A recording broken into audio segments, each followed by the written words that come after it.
우리가 막 매일 사용하는 스마트폰 있잖아요. 그 스마트폰 운영체제, 그러니까 OS를 아예 포맷하고 완전히 새로운 시스템을 깔아야 한다는 알림이 뜬다면 청취자님은 어떠실 것 같나요? 와, 생각만 해도 좀 아찔한데요? 그렇죠.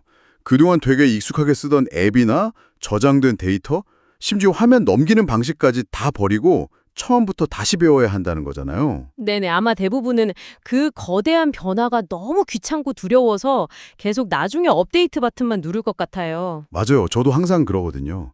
그런데 무려 2000년 전 한 남자가 유대인 회당에 걸어 들어가서 그곳에 모인 수많은 사람들에게 바로 그 정신적 OS의 완전한 포맷을 요구했습니다. 아, 그 유명한 사도행전의 한 장면이군요. 네, 맞습니다.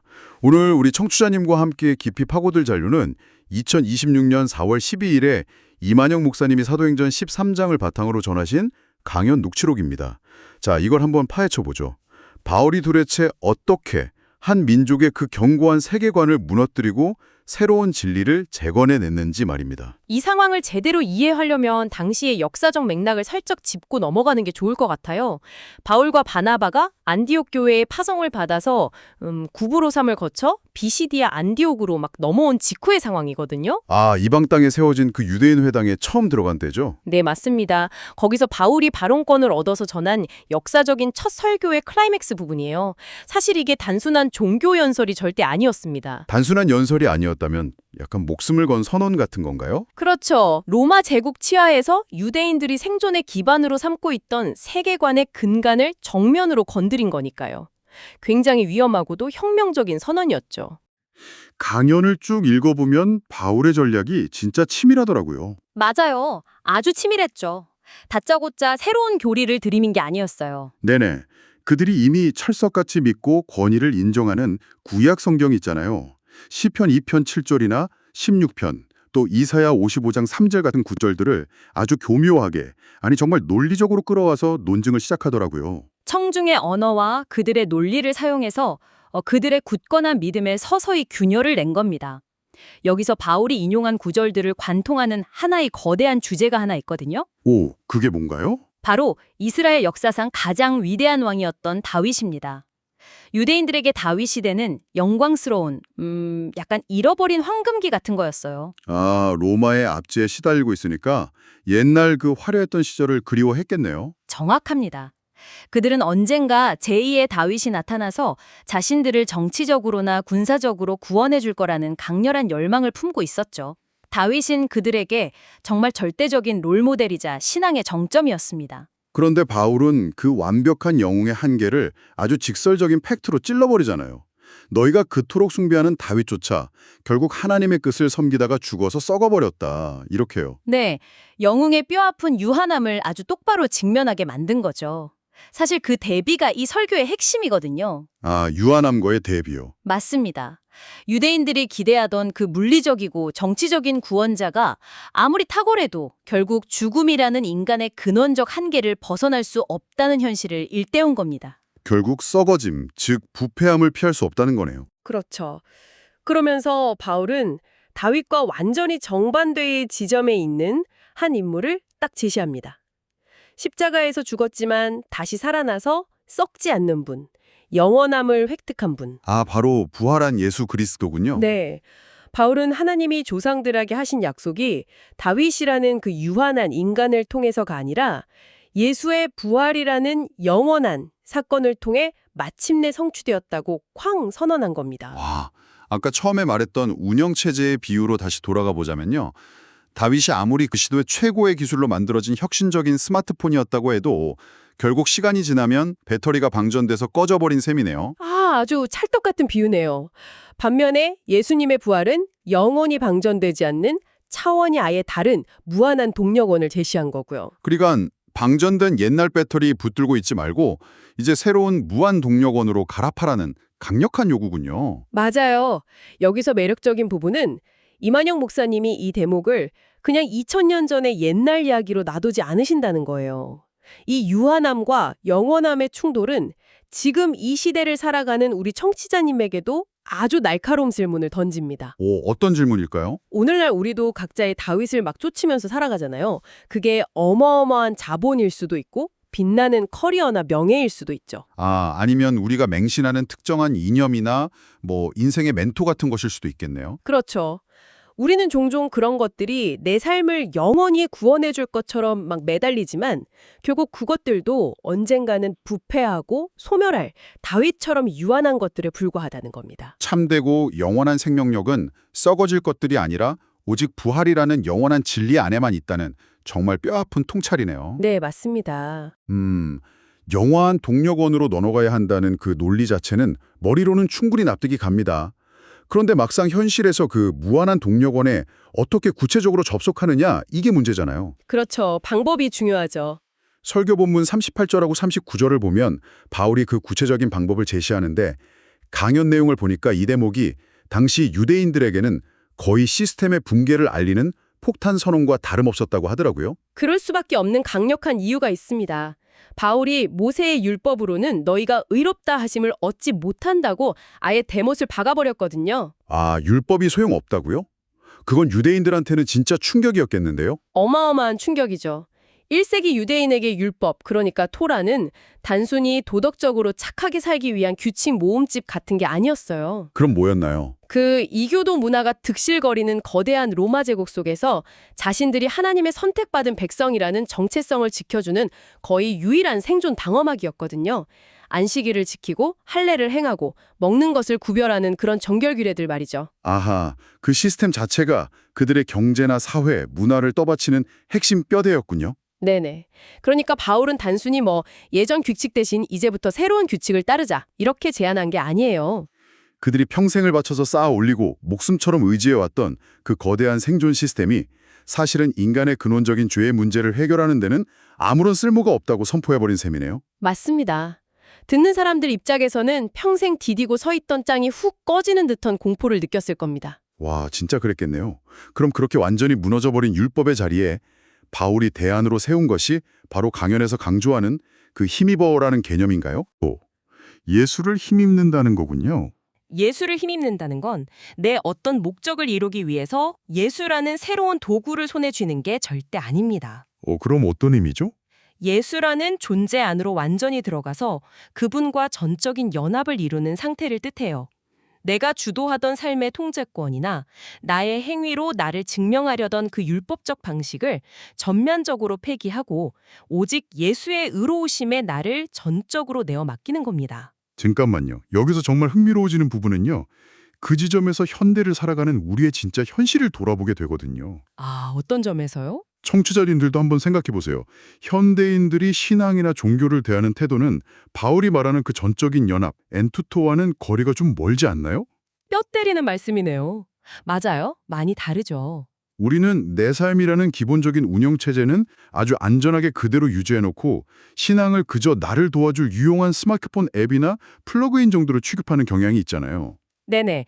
마음의 평안을 얻거나 일이 잘 풀리게 해주는 요술램프처럼 예수를 사용하려고 하죠. 맞아요. 딱 그겁니다.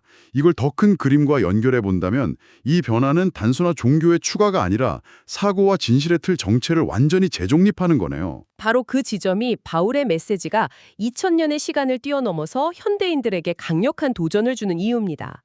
진정한 변화는 내 삶에 편리한 옵션 하나를 살짝 추가하는 수준에서는 절대 일어나지 않거든요. 아까 제가 말했던 OS 비유처럼 완벽한 포맷과 재부팅이 필요하다는 거군요. 네, 맞습니다. 내 존재의 기반 자체가 나의 성취나 능력에서 예수 그리스도라는 완전히 새로운 토대로 이동하는 것. 이건 정말 급진적인 자아의 포기를 요구하는 험난한 과정이죠. 자아의 포기와 완전한 재부팅이라 머리로는 이게 맞다는 걸 다들 알지만 솔직히 현실에 우리는 본문적으로 이런 극단적인 변화를 되게 피하고 싶어 하잖아요. 그렇죠. 인간의 본능이니까요. 그래서일까요? 강연을 보면 바울이 하박국 1장 5절을 인용해서 굉장히 무거운 경고를 하나 던지더라고요. 아, 하박국 선지자의 경고 말씀이죠.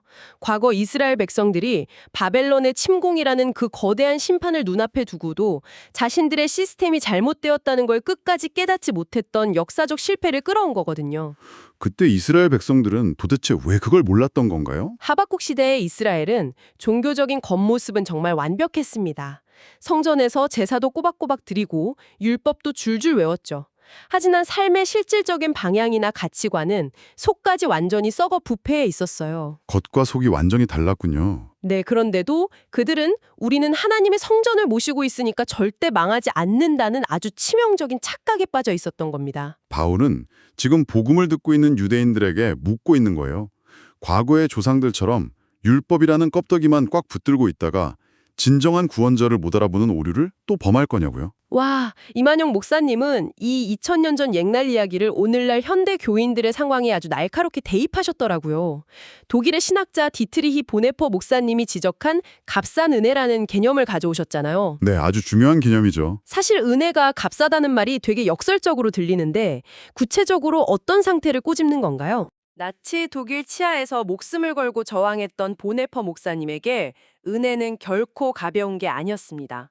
그는 은혜를 마치 시장에서 물건 사듯이 헐값에 취급하는 현대 신앙의 태도를 강하게 비판했어요.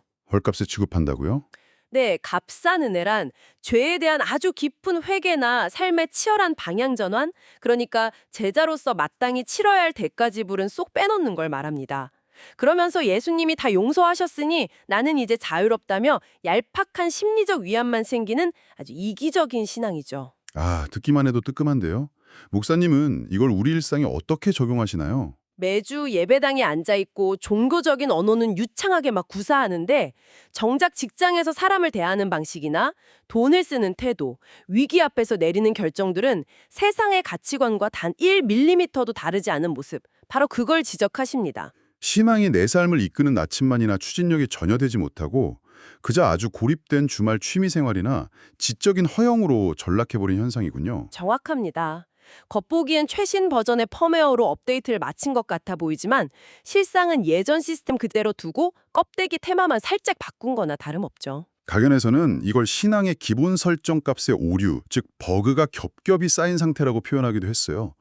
잘못된 방향으로 가고 있는데도 브레이크는 안 밟고 속도만 막 내면서 자기 자신을 올바른 시스템 안에 잘 있다고 착각하는 현상이요. 방향이 아예 틀어진 상태에서의 열심은 오히려 스스로를 파괴할 수도 있습니다. 그래서 이게 다 무슨 의미일까요? 청취자님, 우리가 유튜브나 팟캐스트에서 어떤 훌륭한 정보를 막 100번 넘게 읽고 듣는다고 해도 그게 내 삶의 태도를 저절로 바꿔주진 않는다는 겁니다. 네, 저절로 바뀌는 건 아무것도 없죠. 배포하는 보안 패치를 귀찮아도 계속 다운로드해서 시스템을 안정화해야 하잖아요. 그런 것처럼 우리도 진리를 계속 반복해서 듣고 내 삶에 적용하면서 내면의 오류를 끊임없이 수정해야 한다는 점을 이 강연이 짚어주고 있습니다. 매일 궤도를 의지적으로 수정하는 아주 지루하고 지난한 업데이트 과정이 필수적이라는 뜻입니다. 지루한 업데이트 과정. 사실 이 말이 좀 묵직하게 다가옵니다. 왜냐하면 우리는 보통 세계관의 전환이나 내면의 변화라고 하면 무언가 드라마틱하고 하룻밤 사이에 일어나는 기적 같은 이벤트를 기대하잖아요. 영화 주인공처럼 한 번에 싹 변하는 거 말이죠. 네네. 당장 사도 바울 본인만 해도 그렇잖아요. 다메섹으로 가는 길에서 그 강렬한 빛을 맞고 눈이 멀었다가 다시 뜨면서 아주 지독한 기독교 핍박자 사울이 하루아침에 위대한 사도 바울로 180도 뒤집어진 그야말로 블록버스터 영화 같은 장면의 주인공 아닙니까? 우리가 신앙 위인들의 서사를 읽을 때 범하는 가장 거대한 착각 중 하나가 바로 그 지점이에요. 착각인가요? 성경에 그렇게 나와 있잖아요. 다메섹 도상에서의 그 신비한 체험이 바울의 삶의 방향을 확 틀어놓은 결정적인 방아쇠 역할을 한 건 역사적 사실이 맞습니다. 하지만 강연자가 다른 성경 기록들을 교차 검증하면서 짚어내는 이면의 진실은 사뭇 다릅니다. 이면의 진실이요? 어떤 내용인가요? 바울의 내면 시스템이 완전히 새롭게 구축되고 그가 전할 메시지가 온전히 정제되기까지는 우리가 생각하는 것보다 아주 훨씬 더 길고 혹독한 시간이 필요했습니다. 다메섹 사건 직후에 곧바로 그 화려한 무대 중심에 선 게 아니었나요? 전혀 아닙니다. 아라비아의 거친 광야와 자신의 고향인 다소에 묻혀서 대략 3년에서 길게는 10년에 이르는 아주 긴 무명의 시간을 묵묵히 보내야 했어요. 10년이요? 와, 진짜 엄청난 시간이네요. 네, 어쩌면 그 철저한 고독과 고립 속에서 뼈를 깎는 자아붕괴의 시간을 홀로 겪어냈을 겁니다. 자신의 낡은 OS를 하나하나 포맷하면서 말이죠. 우리는 너무 쉽게 그 담의 색의 강렬한 빛에서 곧바로 신약 성경의 절반을 막 써내려간 위대한 사도의 모습으로 점프해버리곤 하잖아요. 결과만 보려고 하는 경향이 있죠. 당대 최고의 지성이었던 바울조차도 자신이 평생 진짜 진리라고 믿었던 율법적 세계관을 산산조각내고 예수라는 새로운 토대 위에서 자기 자신을 재조립하기 위해 그토록 치열하고 외로운 시간이 필요했다는 거네요. 맞습니다. 변화는 결코 단번에 일어나는 일회성 이벤트가 아니라는 걸 명확히 보여주는 대목이죠. 어쩌면 우리는 난 아직 저런 신비한 체험을 못 해봐서 내 삶이 안 변하는 거야 라고 핑계를 대면서 정작 나를 진짜로 변화시킬 그 지루하고 고통스러운 일상의 훈련과 광야의 시간은 아주 교묘하게 요리조리 회피하고 있는지도 모르겠습니다. 아주 예리한 반성이네요. 그렇게 오랜 시간 치열하게 깎이고 정제된 메시지였기 때문에 바울이 마침내 입을 열었을 때 회당의 반응이 그토록 폭발적일 수 있었던 겁니다. 아, 설교 끝난 후에 반응이 엄청났죠? 네, 42절과 43절을 보면 청중들 반응이 정말 심상치 않아요. 사람들이 다음 안식일에도 이 말씀을 제발 다시 전해달라고 막 간청합니다. 거의 뭐 앙코르 요청이네요. 그렇죠. 심지어 공식적인 모임이 다 끝난 후에도 사람들이 자리를 안 떠요. 바울과 바나바를 끝까지 쫓아와서 질문을 폭포수처럼 쏟아냅니다. 현대의 표현을 빌리자면 엄청난 열기에 즉흥적인 애프터 서비스, 그러니까 Q&A 세션이 열린 셈이죠. 와, 그 현장의 열기가 막 여기까지 느껴지는데요. 여기서 이만영 목사님은 자신이 목회 현장에서 직접 경험한 생생한 사례들을 덧붙이십니다. 설교를 들은 후에 성경 잠언을 직접 필사하면서 삶을 구체적으로 조정해 나가기로 결단한 윤식 형제의 이야기나 오랜만에 다시 연락이 닿아서 세례를 준비하게 된 문서영 의사 선생님의 일화 같은 걸 언급하시죠. 선포된 말씀이 그냥 허공에 흩어지고 마는 게 아니라 진짜 누군가의 현실적인 삶에 팍 부딪혀서 구체적인 스파크를 일으키는 그런 생생한 현장이군요. 맞습니다. 말씀과 삶이 연합되는 순간이죠. 그런데 저는요, 이 뜨거운 반응의 한가운데서 조금은 비껴서 있는 한 사람의 태도에 자꾸만 시선이 머물더라고요. 아, 누굴 말씀하시는 걸까요? 바로 바나바입니다. 사실 다소에 묻혀있던 바울을 굳이 직접 찾아가서 발탁하고 안디옥 교회의 리더로 화려하게 데뷔시킨 무대 기획자가 바로 바나바잖아요. 네네, 바나바의 공로가 절대적이었죠. 그런데 막상 새로 영입한 후배가 첫 무대부터 너무 압도적인 퍼포먼스를 보여주면서 사람들의 스포트라이트를 막 독차지하고 있어요. 솔직히 인간적으로는 좀 질투가 나거나 최소한 내심 서운해서 뒤로 쓱 빠져있을 법도 한 상황 아닌가요? 아, 그렇게 생각할 수 있죠. 그냥 리더가 백업 보컬을 흔쾌히 자처했다, 이런 식으로 단순하게 칭찬하고 넘길 수도 있지만요. 바나바의 입장을 조금만 더 깊이 헤아려 볼 필요가 있습니다. 바나바가 어떤 입장이었는데요? 바나바는 그저 성품만 좋은 착한 조력자가 아니었어요. 과거 바울이 기독교인들을 핍박했던 무서운 전력 때문에 초대교회 모든 사람들이 바울을 두려워하고 배척할 때가 있었거든요. 아, 맞아요. 바울이 원래 사울이었을 때 엄청 무서운 사람이었잖아요. 네. 그때 자신의 정치적, 종교적 생명을 아예 담보로 걸고 바울의 진정성을 변호해 준 사람이 바로 바나바입니다. 와, 자기 모든 걸 걸고 후배를 끌어올려 준 거네요. 그렇죠. 그렇게 끌어올린 후배가 마침내 자신을 훌쩍 뛰어넘는 영적 영향력을 막 발휘하기 시작했을 때 바나바는 전혀 방어적으로 변하지 않았습니다. 본문 43절에 두 사도가 더불어 말했다는 아주 짧은 기록이 나오는데 이게 많은 걸 시사해요. 더불어 말했다.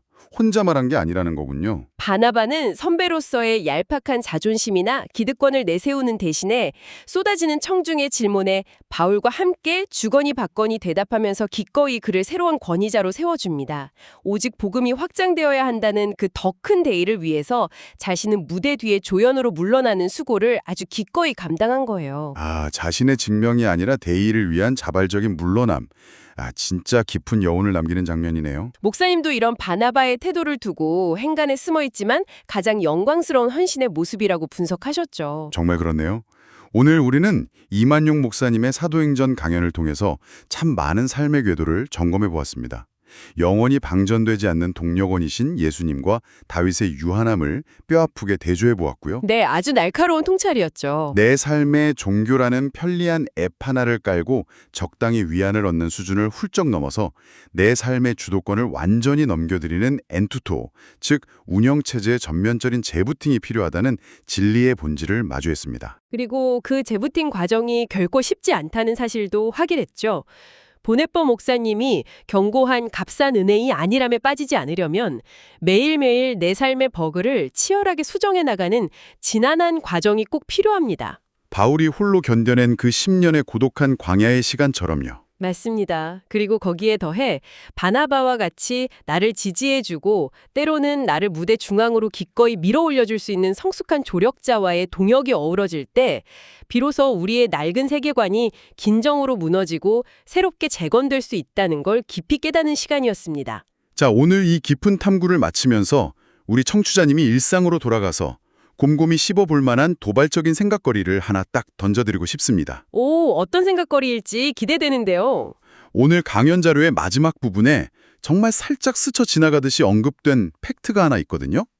오늘 이렇게 완벽하고 아름다운 동역의 모델을 보여주었던 바울과 바나바, 이 두 사람 말입니다. 네네, 최고의 콤비잖아요. 그런데 성경을 조금만 더 뒤로 넘겨보면 이 두 사람은 훗날 마가 요한이라는 인물의 합류 문제를 두고 아주 격렬하게, 진짜 엄청나게 충돌합니다. 아, 맞아요. 그 유명한 다툼 사건이죠. 각자의 신념이 팽팽하게 부딪힌 끝에 결국 타협점을 찾지 못하고 서로 다른 길을 떠나면서 고통스러운 결별을 맞이하게 되잖아요. 참 안타까운 이별이었죠.